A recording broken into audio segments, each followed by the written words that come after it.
Look at this for a minute. First, the plan view. You see these hips aren't landing on the corner because the overhangs are the same, and this is an unequal intersecting pitch roof. Here you see it's a 16-12, and this is a 12-12. And look at these triangles, they're all identical. Same triangle over and over. Here, this is what I'm so obsessed about, this miter rule, right? Go over and over it. Here it is here again. The entire thing is one, right? So there's a relationship between the sides and the rise. Or that is to say, the span and the rise, or the run and the rise. You'll see 12 divided by 16 is 0.75. So I could say, if I wanted to, and I was given one pitch and not the other, let's say I was given this one, I could say 9, which is the span from fascia to fascia, divided by 12, which is the span from fascia to fascia, is 0.75 times this rise would give me this rise, 12. So 0.75 times 16 is 12, or if I was given this rise and I wanted that one, I would say 12 divided by 9 would be 1.33 times the given rise, 12 unit rise, would be 16. That means there's a relationship between the rises and the runs, which makes it a lot easier than we think. Now listen, if this hip ran in through the corner, this ridge would have to be longer. This could slide over and run through the corner here. It would come up and hit this. This one would have to slide that way. It would be a broken hip here. So it'd be unequal intersecting pitch roof with a broken hip. So things don't actually swing, they just slide back. This ridge would shorten for it to land there. That would mean that the overhangs, in this case, running north-south, say, would be longer in the front than they were in the sides, which would be okay, but some architects really wanted consistent overhang, so they come off the corner. It's soffitted, so when you look up, you can't see it. It doesn't matter. So take a look at the hip when it runs up and lands on the steep plate. Call this is the steep side, so this is the steep side plate, right? And then look at the valley. It runs on up and lands on the shallow side plate, right? You see it never reaches, this plate disappears right there. So you take the run from the peak of the roof, not including thickness of ridge, to the fascia. That'd be the run of the shallow pitch, which is from here, fascia cut, out, and then up the rise of a 12-12, so equal rise to run. Draw a line between them. Measure the rafter thickness, and the fascia, whatever you need for your drip, and that's your plancher cut, and come up, create your heel stand there. And then the same with your steep pitch here.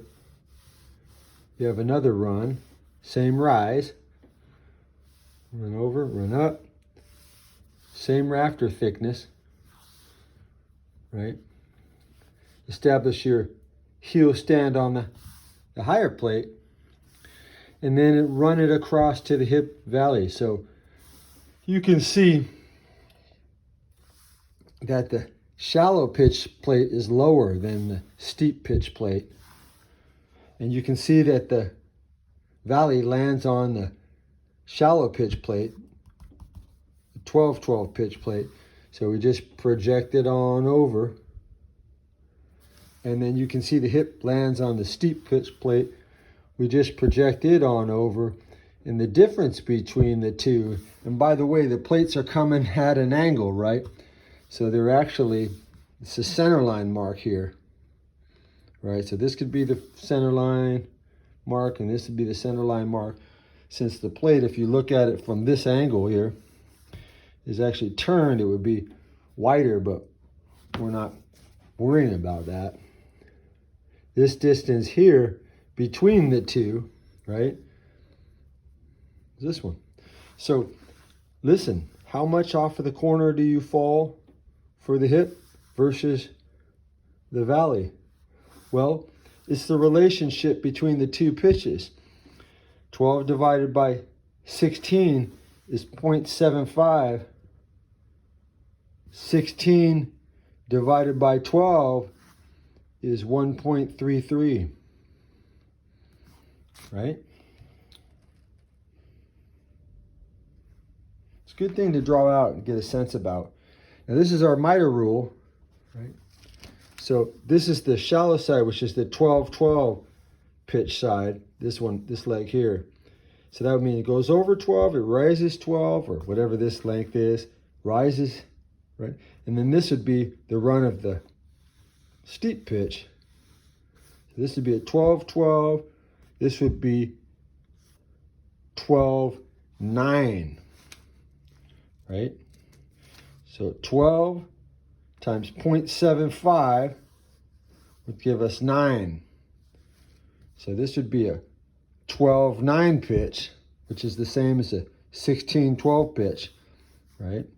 12-12, 12-9, and then the hypotenuse between the diagonal, which in a 9-12 pitch would be this one here, 15 inches, because this is 12 and this is 9, 15 inches.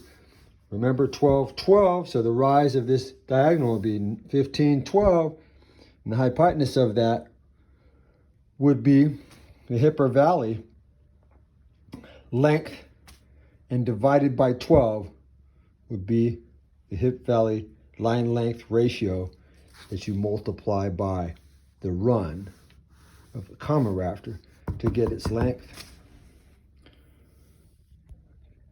Now this one here, look at this one. This is pretty obvious that once you get the secant or the hip valley line length ratio of it, which would be, by the way, always calculated from the fascia to the center line and deductions, and then calculated for your seat cut separately.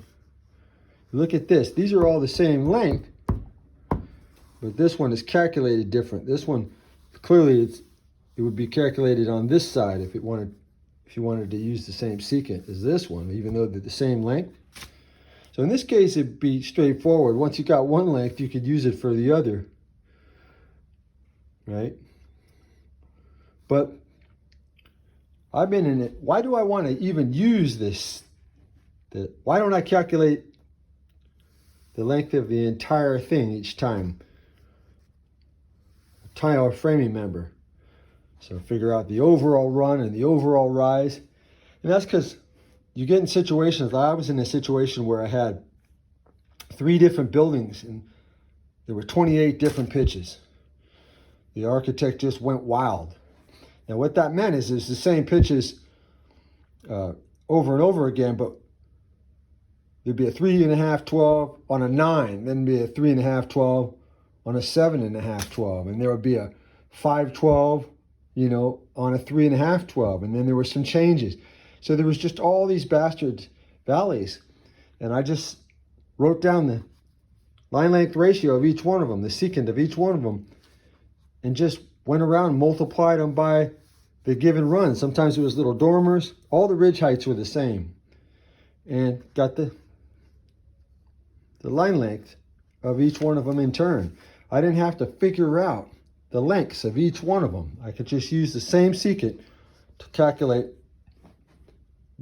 the hip valley line length for that pitch, or the hip valley length for that pitch. So that's the method. And the other beautiful thing about a miter rule, drawn out, the longest side or the shallowest pitch is 12 inches, is it gives you your hip valley and jack side cuts in plan view, right? So let's say this was a little jack dying into the side of your hip. That's the same angle as this one. So in plan view, the hip side cut is this one here, right? If you have a double or a single cheek cut. The bottom one here is this one here, which is that one in reverse, right? Jacks, this one here, which is the same as these two. Need to draw it out. This is the best way to do it to get a sense about how it works.